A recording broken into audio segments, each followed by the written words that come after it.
One Piece est mid. Ou devrais-je dire, One Piece est devenu mid. Et ça me fait chier de le dire, vraiment. Parce que si certains pourraient me prendre pour le hater originel, en fait, il n'en est rien de tout ça. Car ici, on parle quand même d'un manga qui a fait rêver des milliers de générations, peut-être même des millions, que dis-je. D'un univers qui a quand même grandi avec la plupart d'entre nous, qui a continué à nourrir les générations suivantes. Et j'en fais partie. Et puis, il y a eu l'ellipse. Depuis l'ellipse, j'ai envie de dire, il y a comme un décalage, une sensation étrange, comme si l'œuvre s'était perdue en chemin, en fait. Avant, chaque arc portait du sens, chaque personnage évoluait, même les plus secondaires. Aujourd'hui, ils sont là, mais figés, vidés de leur trajectoire. L'histoire continue, oui, mais elle avance sans âme, sans le souffle qu'elle avait. Trop de surenchères, trop de mystères sans fond. C'est pas que ça n'a plus de valeur, c'est que ça ne vibre plus pareil. Et ça, c'est dur à avaler pour un fan de la première heure. Parce qu'on n'a pas vu One Piece vieillir, on l'a vu s'éteindre doucement, sans qu'il s'en rende vraiment compte. Alors, je suis conscient que cette critique va être mal perçue par certains, notamment par ceux qui défendent One Piece, comme si Oda était leur père biologique. Mais, petit secret pour vous, ce n'est pas le cas. Comme si remettre en question le moindre chapitre revenait à insulter la mémoire d'un ancêtre. Alors je vois déjà venir les habitués, hein. T'as rien compris, relis le chapitre, relis le manga en entier, dans la fin du manga tout court. De toute façon, Kamal et Kita sont les meilleurs youtubeurs du monde, peut-être. Ces réponses toutes faites qui évitent soigneusement d'aborder le fond, non merci. Alors Kevin, pose ton bol de Chocapic et discutons ensemble. Ouvrons le débat intelligemment, comme on le sait le faire.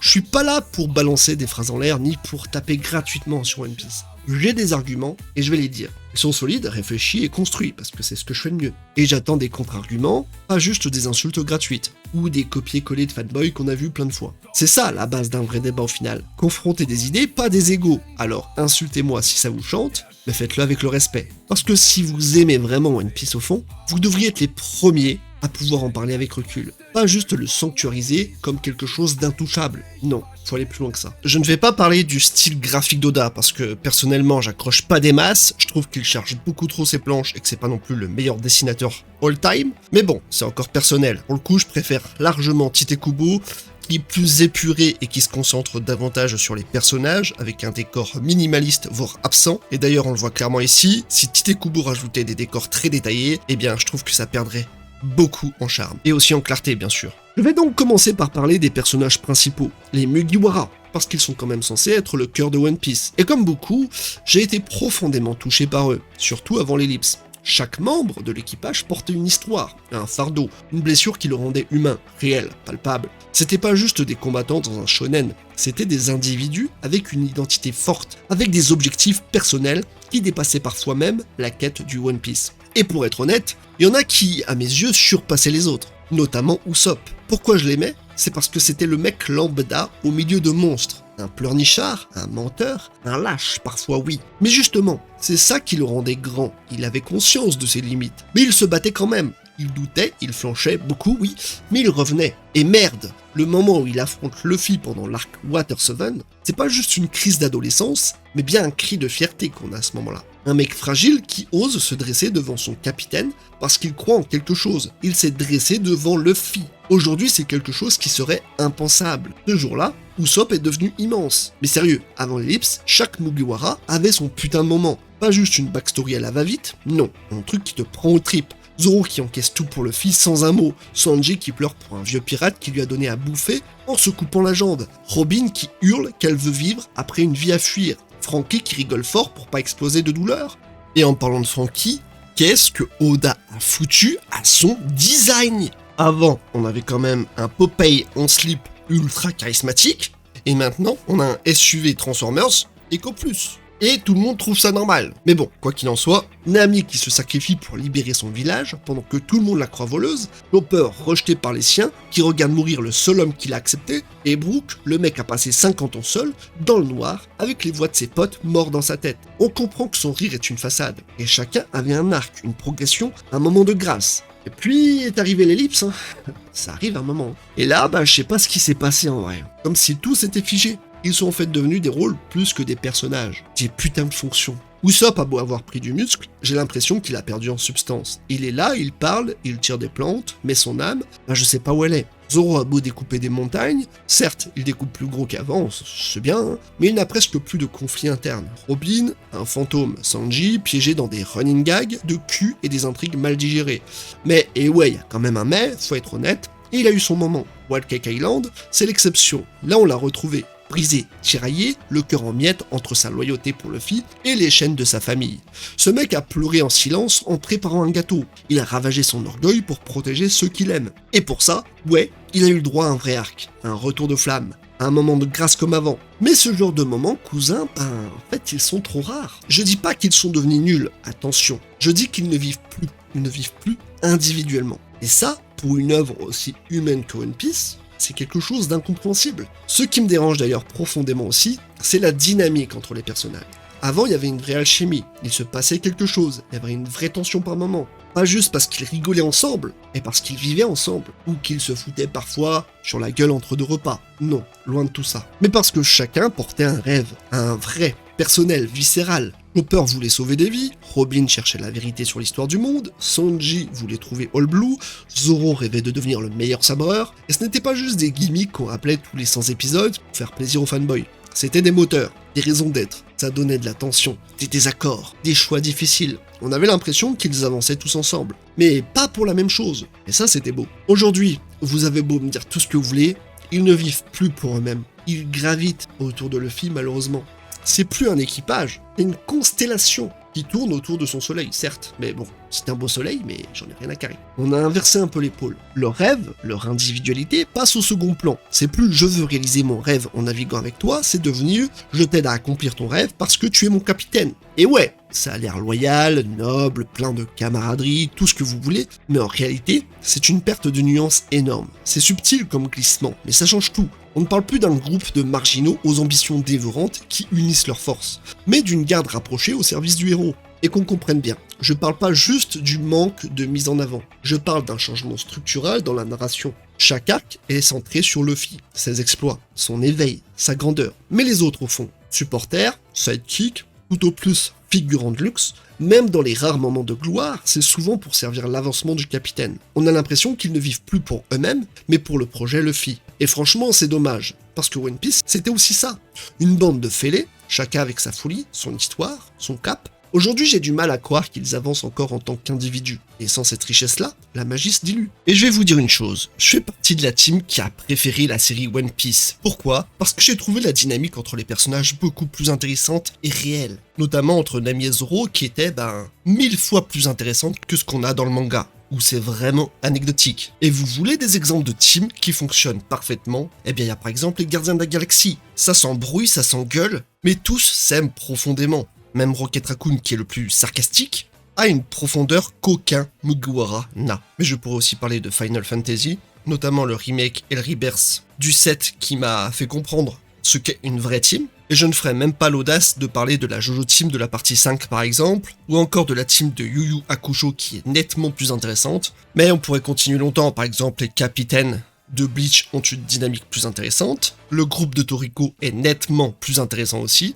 et même la Toon Squad de Space Jam, en 1h30, fait mieux que plus de 1000 chapitres. Et même si on va du côté des méchants avec l'Akatsuki, je n'en parlerai même pas parce que tout le monde sait, ou encore la Brigade Fantôme, qui ressemble à une vraie famille. Mais bon, on est là pour parler de Luffy et de cette team, pas pour faire des comparaisons. Et justement, en parlant de son évolution à lui, j'aimerais revenir sur le fait qu'elle est quasiment inexistante. Et là, je vois déjà les réponses toutes faites. Je connais les arguments prémâchés qu'on sort sur Twitter et qui sont là toujours un peu pour défendre l'indéfendable. Mais t'as rien compris, Luffy, c'est pas lui qui change, mais c'est les autres au contact de lui-même. Ce refrain, je le connais que trop bien. C'est le joker facile des fans qu'on utilise une fois qu'un perso reste le même pendant plus de 1000 chapitres. Mais à un moment donné, faut appeler un chat un chat. C'est pas une constante héroïque, c'est de la paresse scénaristique. Une facilité. C'est une belle flemme, c'est une flemme, certes, emballée d'un beau ruban. Il est beau le ruban, mais ça reste une flemme.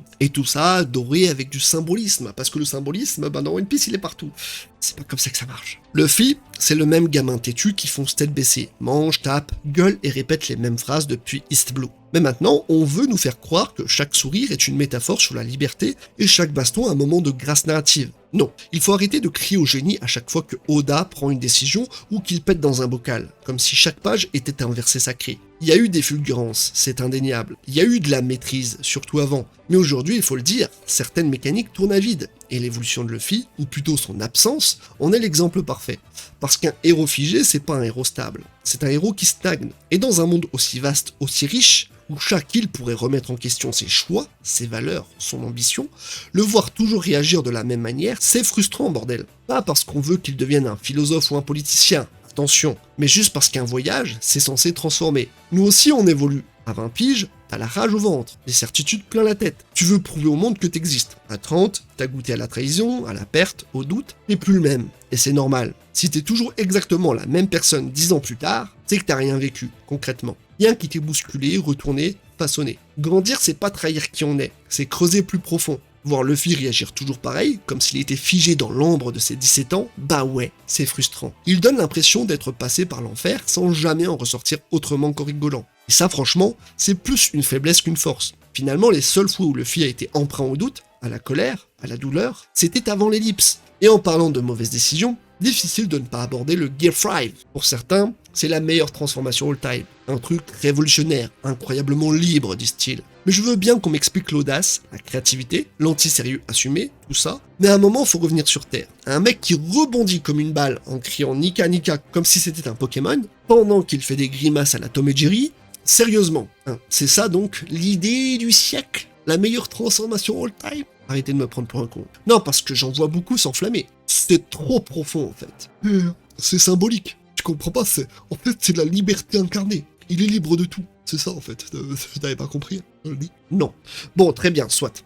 Mais alors, faut aussi regarder ce qu'a fait Fire Force avec Shinra en Bon Showman. Parce que lui aussi, il part dans le méta, le burlesque, le décalé, et il le fait avec une tension intacte et une vraie montée dramatique. Et surtout, ça fait sens, et ce n'est pas spammé comme le Getsuga Tencho d'Ishigo. Oda, je sais pas ce qu'il a fait, mais j'ai l'impression qu'il a fait un marathon dès que ça a vrillé un moment, et il s'est dit, voilà ce qu'il manquait au monde du manga. Voilà ce qu'il faut. Puis il s'est fait un petit kiff, tout simplement. Et personne n'a osé le contredire parce que Oda. Le pire, c'est que ça flingue tout ce que les anciens Gear avaient réussi à construire. Gear Second, c'était viscéral, rapide, dangereux pour son corps. Gear Third, maladroit, mais impressionnant. Gear Force, bestial, nerveux, tendu. Chaque transformation avait une tension dramatique, à un coup, une gravité. Là, on passe à un délire absurde où Luffy peut tout faire, tout plier, tout distordre. Et jouer à la corde à sauter avec l'un des persos les plus badass de l'œuvre, sans jamais qu'on ressente la moindre peur de le voir perdre. Il est devenu une entité divine sans contrainte, sans douleur, sans logique d'ailleurs. Et ça, ça tue l'enjeu. Quand Luffy passait en Gear avant, tu savais que c'était du sérieux. Tu retenais ton souffle, et ça ne garantissait pas la victoire pour autant. Maintenant, on rit jaune quand même un peu, On rit jaune. Pas parce que c'est drôle, mais parce que tu sais que c'est foutu pour l'intensité. On n'est plus dans un combat, on est dans des sketchs animés. Alors ça fait rire les enfants, oui, je l'admets. Mais moi, ça me fait pas rire. Et ça fait mal à dire en fait. Mais dans un arc aussi important que Wano, cette décision, elle détruit l'équilibre narratif. Un final de shonen, c'est censé te prendre aux tripes, pas te faire te demander si t'as zappé sur Cartoon Network. Et puis bon, à un moment donné, il va falloir parler du schéma narratif de Oda. Parce que ça aussi, c'est un énorme éléphant, personne ne veut en parler, comme si c'était devenu une tradition et qu'on l'acceptait. Mais toutes les traditions ne sont pas bonnes à garder. One Piece tourne en rond, je le dis. C'est devenu une boucle narrative, un cycle qui se répète ad nauseam, et là je te sors du latin parce que c'est stylé, avec une précision industrielle. On débarque sur une île mystérieuse. Il y a un peuple opprimé par un dictateur. Les Mugiwara se lient avec un gamin ou une figure locale. Flashback larmoyant. Escalade de la baston. Luffy perd. Luffy revient. Luffy tape très fort. Arc terminé. Puis parfois on termine avec un bon banquet comme dans Astérix. Et en parlant d'Astérix, allez voir le combat des chefs sur Netflix. Le scénario est mieux ficelé de toute façon. Voilà, on pourrait presque deviner le prochain scénario assez facilement. À l'époque d'Alabasta, Skipea et Enies Lobby, ce schéma fonctionnait parce qu'il était encore neuf, bien rythmé avec une montée progressive vers quelque chose d'unique. Mais aujourd'hui, c'est devenu mécanique, prévisible, stérile même. Le pire, c'est qu'Oda a construit un monde immense, un univers d'une richesse dingue, et qu'au lieu d'en explorer les recoins, les plus obscurs, ou les implications politiques profondes, il préfère recycler la même formule à l'infini, à croire qu'il a peur de sortir de sa zone de confort. À chaque fois qu'un nouvel arc commence, j'ai plus l'excitation d'autrefois. Je vous mens pas, j'ai cette petite voix dans ma tête qui me dit « Bon, quel moment on va avoir le flashback qui va faire larmoyer ?» Parce que c'est ça l'intérêt du truc. Et devine quoi, il arrive presque à chaque fois. Il est où le frisson de l'imprévu? Il est où ce sentiment de danger, de rupture, d'instant où tout peut basculer? C'est devenu une recette de grand-mère, rassurante certes, hein, mais sans surprise, sans le mordant, sans ce génie. Et ça fait mal parce qu'on sait qu'Oda peut mieux faire. Il a déjà fait mieux. Mais là, on est coincé dans un manège qui tourne encore et plus personne ne demande à descendre. Et ne parlons même pas des morts, parce que là, on touche un nerf. Je sais pas vous, mais moi, j'en peux plus de cette impression que rien n'a de conséquences. Il y a plus de morts dans les flashbacks que dans le présent. Et même là-dedans, on n'est jamais à l'abri d'un retour surprise. Tu crois que le mec est mort? Eh ben non. Il avait un frère jumeau, une trappe secrète, un fruit chelou, ou juste un hors-champ. Sérieusement. À ce stade, faut plus appeler ça One Piece, faut l'appeler Respawn.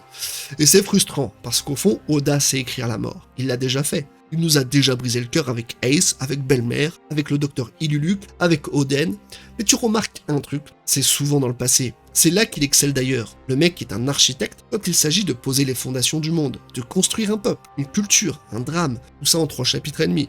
Et tu y crois, tu vis avec, tu chiales même parfois, mais dès que t'es dans le présent, c'est comme s'il n'osait plus rien. Plus personne ne meurt, ou alors symboliquement. Et cette absence de prise de risque, ça mine le récit. Moi, je veux ressentir du danger. Je veux que les combats aient du poids, qu'il y ait de la tension. Quand Zoro, il dit qu'il veut protéger son capitaine à tout prix, je veux qu'on ressente vraiment le danger. Je veux qu'il galère réellement, qu'il soit aux portes de la mort. Je veux que ce soit réel. Pas juste une punchline badass là, qui est mise là à l'emporte-pièce quelque part dans un chapitre. Oui, c'est stylé, mais c'est juste stylé. Si personne n'est jamais en danger, si tout est toujours réversible, si chaque personnage a une armure scénaristique en béton armé, comment tu veux qu'on ressente quoi que ce soit? Et le pire, c'est que je le dis pas en rageux. Je le dis ça en mec qui a adoré One Piece à un moment de sa vie, qui a défendu Shark Arc par ailleurs, qui s'est levé à 3h du mat pour regarder les leaks. Mais là, quand je regarde cette œuvre aujourd'hui, je me dis, qu'est-ce qui s'est passé? Pourquoi je n'ai plus cette passion? Peut-être parce que j'ai grandi aussi. Hein. Parce que c'est ça aussi une grande œuvre, faire mal, marquer, laisser une trace, pas juste faire rire ou épater avec du lore. Et franchement,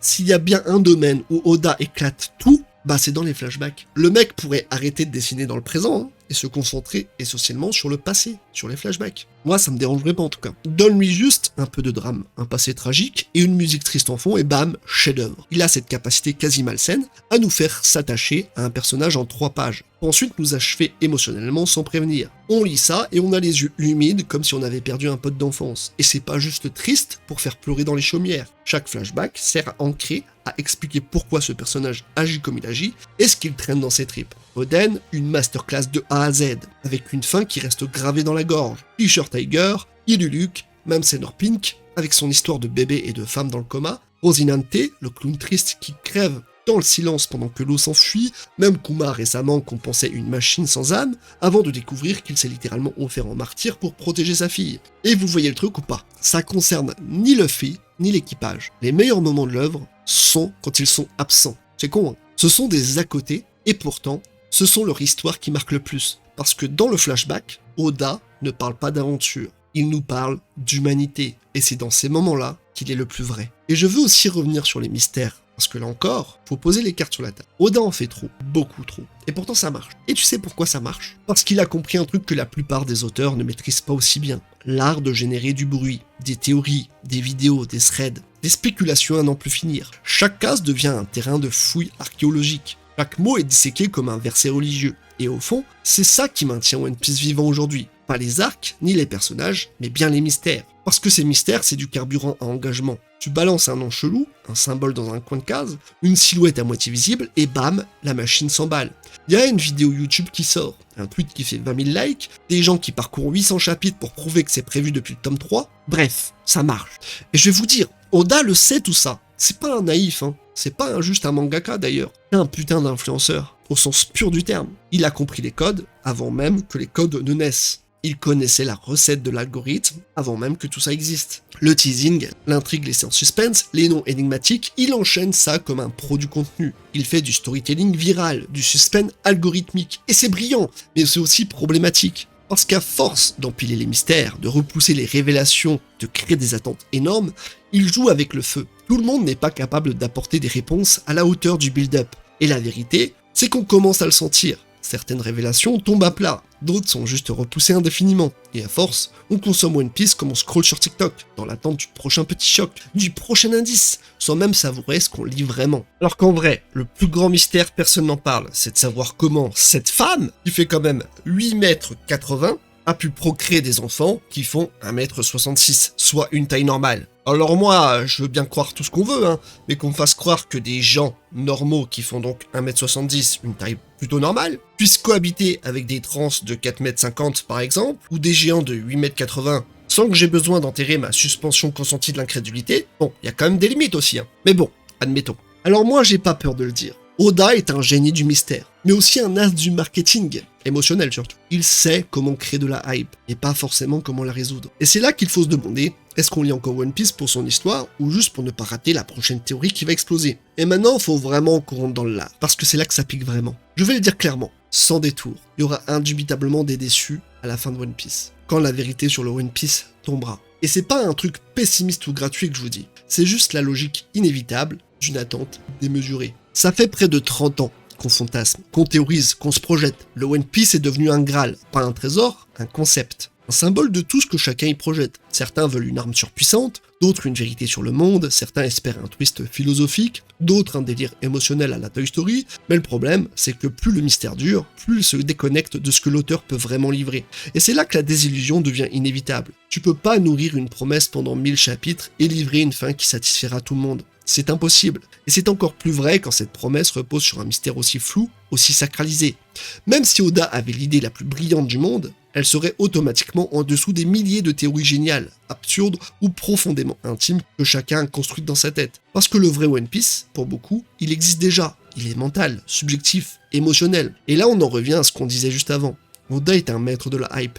Mais ça a un prix. Et ce prix, c'est que la fin, forcément, décevra. Pas tout le monde, bien sûr, il y aura des gens émus, d'autres satisfaits, mais une vague de frustration est inévitable, parce que quand tu montes un mythe sur 3 décennies, t'as plus le droit à l'erreur, t'as plus le droit à la simplicité, même si elle est belle. Et c'est peut-être ça, le piège d'Oda, il a créé quelque chose de trop grand pour lui-même. Alors non, je dis pas que ce sera nul, je dis juste qu'on est trop haut, trop longtemps, pour que l'atterrissage ne fasse pas mal à certains. Et franchement, faut juste l'accepter. Je vais donc conclure en toute honnêteté, parce qu'il ne s'agit pas de détruire pour le plaisir, ni de déverser de la bile gratuite. Oda reste un auteur monumental. Son imagination, sa rigueur dans le worldbuilding, sa capacité à tisser des liens sur des centaines de chapitres, c'est hors norme. Rien que pour ça, il mérite le respect. Et il y a des moments que je n'oublierai jamais. Des scènes qui m'ont pris à la gorge, qui m'ont tiré une larme, ou qui m'ont fait sourire comme un gosse. Et tu veux que je te dise, j'ai été ému jusqu'au trip par la mort d'un bateau. Ouais, un putain de navire. Parce que c'est ça que savait faire Oda. Donner une âme à tout, même à du bois flottant. Mais il faut aussi qu'on sache prendre du recul, reconnaître qu'une œuvre, aussi grande soit-elle, peut avoir des défauts, que ce n'est pas trahir son amour pour One Piece que de dire que parfois, ça tourne à vide, que l'œuvre n'est pas parfaite, parce que l'œuvre parfaite n'existe pas. Et ça devrait pas être un drame de le dire. Au contraire, c'est une marque de maturité. C'est aimer avec lucidité, pas avec aveuglement. Même Kamal et Kita, qui sont pourtant des fanboys absolus de l'œuvre, qui ont quand même monté leur business sur One Piece, ont fait une vidéo complète sur les critiques qui sont justifiées ou pas sur le manga. Et pour ça, franchement, bravo à eux déjà. Alors oui, j'aime One Piece, mais j'aime encore plus l'idée qu'on puisse en parler librement, pas comme d'un totem intouchable, mais comme d'un monument vivant, avec ses fissures, ses grandeurs, ses excès. Parce qu'au final, ce n'est pas la perfection qui rend une œuvre inoubliable, c'est ce qu'elle a su faire résonner en nous. Et ça, One Piece l'a fait. Même quand je la critique, c'est parce qu'au fond, j'en attends toujours quelque chose. Parce qu'il m'a déjà prouvé qu'il en était capable. Finalement, c'est un peu comme idolâtrer un influenceur pour ce qu'il montre devant la caméra. On voit le charisme, la maîtrise, les punchlines bien placées, le montage qui brille quand on parle de YouTube, mais on oublie que derrière, c'est juste un être humain, avec ses travers, ses faiblesses, ses ratés. Oda c'est pareil, on vénère son œuvre, on en fait presque une religion. Mais on oublie que lui aussi peut se planter, tourner en rond, ou faire des choix discutables. Le génie n'annule pas les défauts, il cohabite avec eux. Et le nier, c'est justement trahir l'œuvre au lieu de la comprendre. Wieder Flashbacks ewig lang, traurige Vergangenheit gleicher Klang. Ruffy isst und schlägt nur zu, Humor flach wie Choppers IQ. Robin schweigt, Mysterium.